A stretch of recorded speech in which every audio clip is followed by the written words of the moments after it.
Welcome to The Explainer. Today, we're jumping into a really old story, but one that has this surprisingly modern lesson on how to master our strongest urges. It's an incredible tale about beauty, discipline, and a pretty intense psychological battle. So, when you hear the word lust, your mind probably jumps to one thing, right? But look at that second definition, a very strong desire for something. It can be anything. Think about it for a second. What's a desire that really consumes you? Because for so many of us, it's this little device right here. That endless scroll, that need to check every notification, that magnetic pull of the screen, it's basically a modern form of lust. And believe it or not, our story today offers a timeless game plan to conquer it. All right, so our story kicks off about 2,500 years ago, and it's about two people from completely opposite worlds. On one hand, you've got Amrapali, a courtesan famous for her unbelievable beauty and wealth. And on the other hand, a young, peaceful Buddhist monk who literally owned nothing but the robes on his back. Now, Amrapali's beauty wasn't just admired, it was so intense, it actually caused princes to fight over her. So, to keep the peace, the king declared her a public treasure. Basically, she belonged to everyone and to no one. She had palaces, silks, everything you could imagine, but she felt more like an object than a person. And then one day, a chance encounter on the street changed everything. She was watching a procession of monks, and while the whole crowd was staring at her, this one young monk just kept his gaze forward, totally serene. When he finally did look at her, it was with this simple, respectful dignity. She was so intrigued by the one man who didn't look at her like a prize, she invited him for a meal. And then she made an even bolder request for him to stay at her palace for the entire 4-month rainy season. I mean, can you imagine? What an astonishing proposal. But the monk, calm as ever, agreed, but on one condition. He had to get permission from his teacher, the Buddha. And this, right here, sets the stage for a massive test of his discipline and our story. As you can probably guess, the senior monks were horrified. They rushed to the Buddha, basically saying, "This is a disaster, he'll be ruined, and so will our reputation." But Buddha saw it completely differently. For him, this wasn't a risk, it was the ultimate test of the monk's awareness. And so, the monk went to the palace.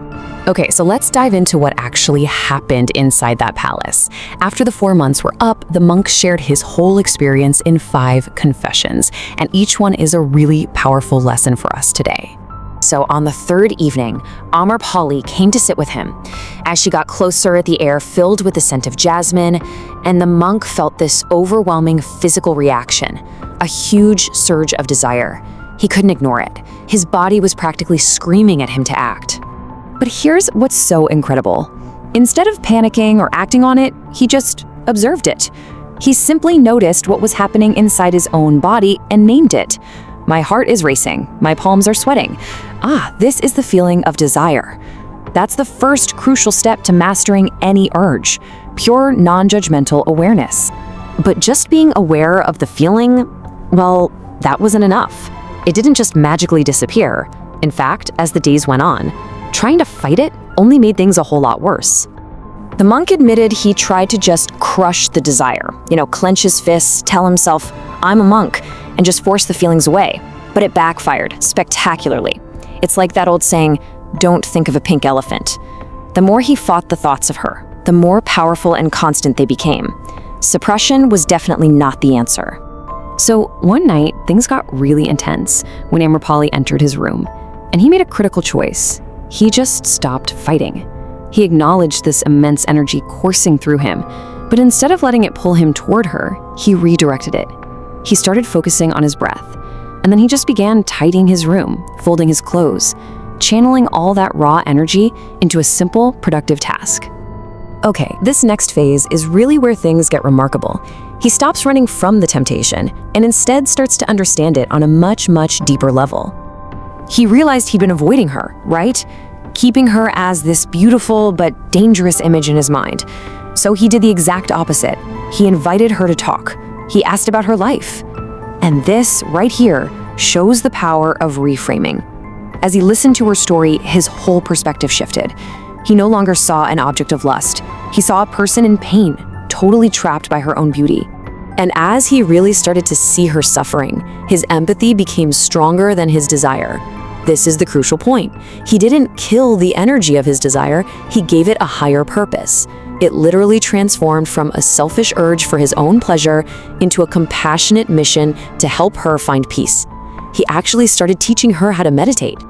So after 4 long months, the rainy season finally ended. The monk walked back to his monastery, but the outcome was something that absolutely no one could have ever predicted. The other monks saw him coming, but they were completely shocked to see he wasn't alone. Walking behind him, with a shaved head and simple robes, was Amrapali. She had given away her palace, her silks, her entire fortune, all to follow a path of meditation. He hadn't just resisted temptation, he had transformed it, inspiring a total transformation in her too. And this is it. This is the complete framework he discovered through that whole ordeal. A really powerful 5-step method for mastering any strong desire, whether it's some ancient temptation or that very modern urge to pick up your phone. You observe, you don't suppress, you redirect, you reframe, and finally, you transform that energy by giving it a higher purpose. In the end, Buddha explained to the other monks that their fear wasn't really about Amrapali, it was a fear of their own hidden desires. What this story really teaches us is that the goal isn't to destroy these powerful energies inside us, but to understand them, and then to transform them. So the next time you feel that pull, what are you going to transform it into?